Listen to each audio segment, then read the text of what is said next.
읽어야 돼, 책. 꼭 안 읽으면 이제 책 잘 읽을 수 있지? 책 관련해서 듣는 질문이 두 가지가 있어. 어떻게 책을 고르세요? 어떻게 그렇게 도서관에 자주 가세요? 나는 이게 굉장히 쉬운데 다른 사람들은 어렵군. 그 얘기를 안 할 수가 없을 것 같아요. 나는 어릴 때 왜 책을 좋아하게 되었는가? 그 배경에는 저희 엄마의 마리오네트 같은 그런 뭔가가 있었던 것 같아요. 어릴 때부터 저는 제 책을 제가 골랐어요. 초등학생 때는 당연히 집에 있던 전집 이런 것들을 읽곤 했었는데 중학생 때부터는 엄마가 이렇게 했었어요. 일주일에 한 번 정도 거실장에 이렇게 10,000원짜리를 놔두면서 민지야 오늘은 학원 마치고 집에 올 때 읽고 싶은 책 한 권 골라서 와. 그때 당시에 10,000원이라는 건 중학생한테 되게 큰 돈인데 이걸 쓸 수 있는 기회? 되게 재밌는 거예요. 어른인 것처럼 내가 골라서 결제한다는 그 행위 자체가 재밌었던. 근데 제가 봤을 때 엄마가 저의 성향을 알았던 것 같아요. 사서 이거 읽어 하면 제가 싫어할 걸 알기 때문에 자유로운 기회를 줌으로써 제가 책 읽기를 더 좋아하게 만들었던 게 아닐까 이런 생각을 하는데 당연히 실패하는 날도 있었어요. 책이 잘못된 게 아니라 저랑 안 맞는 책이었겠죠? 그렇게 실패를 해가면서 나랑 잘 맞는 책을 만났을 때는 이 작가가 쓴 책 사서 보고 이러면서 저의 독서 취향을 알게 된 것 같아요. 그때 또 재밌었던 게 기억나는 거는 그 중학생 때 그 소설에 키스 이런 단어만 나와도 너무 재밌는 거예요. 키스 이런 단어가 이 글자에 활자로 써 있는 것 자체만으로도 나한테 너무 자극적이었던 거예요. 그때 또 책 좋아하는 친구가 있으니까 이거 여기에 키스 얘기 나와 이렇게 해가지고 그 친구한테 빌려줬는데 1시간 자습시간 안에 그거 다 읽고 갖다 주고 막 진짜 재밌더라 이러면서. 그러다가 전 자연스럽게 국어도 좋아했었고 대학교도 국어국문학과로 진학하고 이번 학기에 읽어야 될 책 교수님이 리스트를 주세요. 아 이런 책들은 좋은 책이니까 이거랑 비슷한 책을 읽어야겠다고 제가 생각을 한 거죠. 표지만 봐도 제목만 봐도 저는 이 책 나의 인생책이 될 것 같아 이런 느낌을 받게 되는 거예요. 일을 하게 되면서는 사실 너무 지치고 핑계지만 책을 옛날만큼은 잘 안 읽었어요. 이제 결혼을 하고 임신을 한 다음에 아이가 어떤 어른으로 크면 좋겠어? 했을 때 남편이 책을 많이 읽는 아이가 됐으면 좋겠어 이런 얘기를 했어요. 아무리 노력을 해도 국어가 성적이 자기가 원하는 만큼 안 나왔대요. 근데 반면 저는 국어는 쉬웠던 아이였던 거예요. 그렇지. 그러면 우리 책을 많이 읽는 아이로 키우자. 책을 많이 읽는 부부가 되자. 이렇게 한 거예요. 오케이.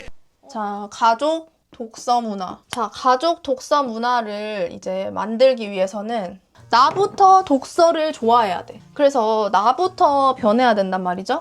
이게 제일 사실 어려운 단계예요. 근데 이 단계만 통과하면 반은 끝난 거야. 아이가 책을 많이 읽게 하는 아이로 키우고 싶으면 나부터 애독가가 돼야 돼요. 어릴 때는 그러니까 못했었지만 지금부터라도 애독가가 되면 된다 이 말이에요. 책을 안 좋아하면 여러분 책을 좋아하는 척이라도 해야 돼요. 그럼 애독가는 지금부터 뭘 해야 되느냐. 그럼 책을 항상 가까이 둬야 되죠. 책을 사랑하는 사람은 뭘 할까?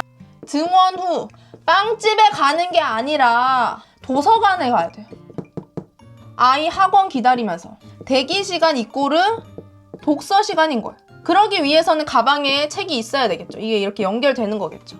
대기 시간 이꼬르 독서 시간 1번, 2번, 3번이 되는데 이 4번이 제가 생각했을 때는 가장 정신적으로 여러분들의 스피릿이 애독가가 되는데 가장 큰 영향을 미치는 것 같아요. 이게 뭐냐면 자기 전에 아이한테 책 몇 권 읽힌다. 이거는 여러분들이 이게 공식이 된 것 같아요. 근데 나는 왜 안 읽어요? 나도 자기 전에 책을 읽어야 내 정신이 자기 전에 이렇게 하다가 이게 아니라 책을 읽다가 이렇게 돼야 된다. 그게 바로 애독가의 정신입니다. 책을 좋아하는 애독가 스피릿에 내가 완전히 녹아들어 버려야 돼요. 두 번째 단계. 1단계보다 좀 더 쉽습니다. 2단계는 나 말고 배우자를 가스라이팅 해야 돼요.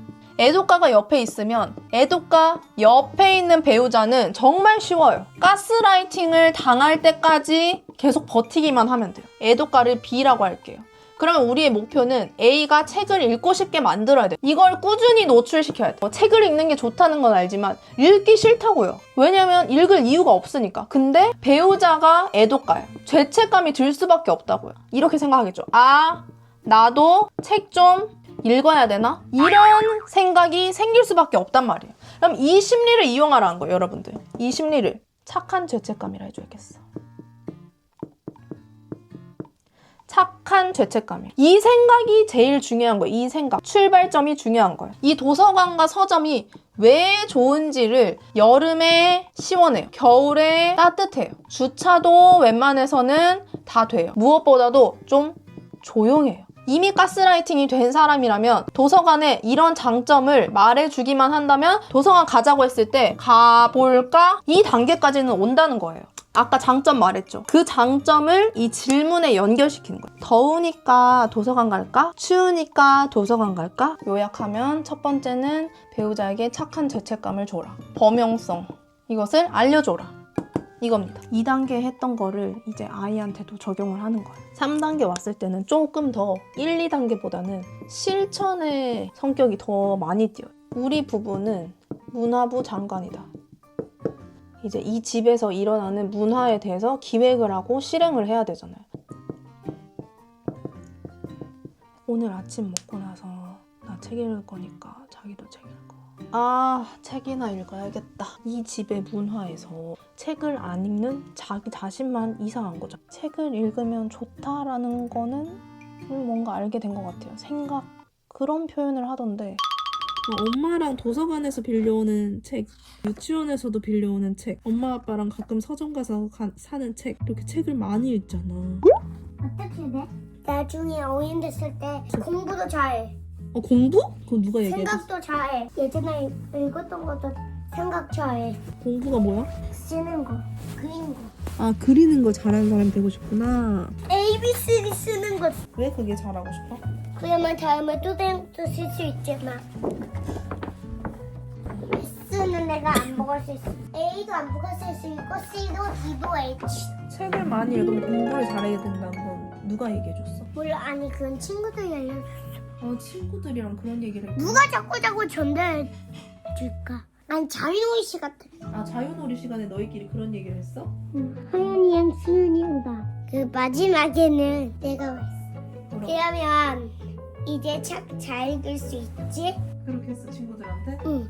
책이 아직 재밌는지 모르는 친구들한테 뭐라고 얘기해주면 좋을까? 책 읽으면 생각 주머니 커져.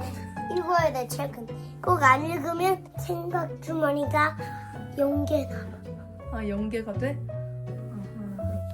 바이바이. 이제 어렴풋하게 책 좋아하는 가족의 추구미가 실현이 된 것 같아요. 그래서 지금까지는 저희 가족이 어떻게 책을 재밌게 읽는 가족이 되었는가 이걸 들려드렸고, 책 얘기를 하는 게 좀 너무 잘난 척 같기도 하고 그렇게 생각하기로 했어요. 책을 세상에서 제일 많이 읽는 사람일 필요는 없고, 나는 책을 좋아하고 우리 가족이 다 즐겁게 책을 읽고 있으니까 이런 이야기를 한번 공유해보고 또 좋은 방법이 있다면 의견을 들어보자. 이런 가벼운 마음으로 찍었으니까요. 그래서 영상 봐주셔서 감사하고 또 다음에 재밌는 영상으로 돌아오겠습니다. 감사합니다.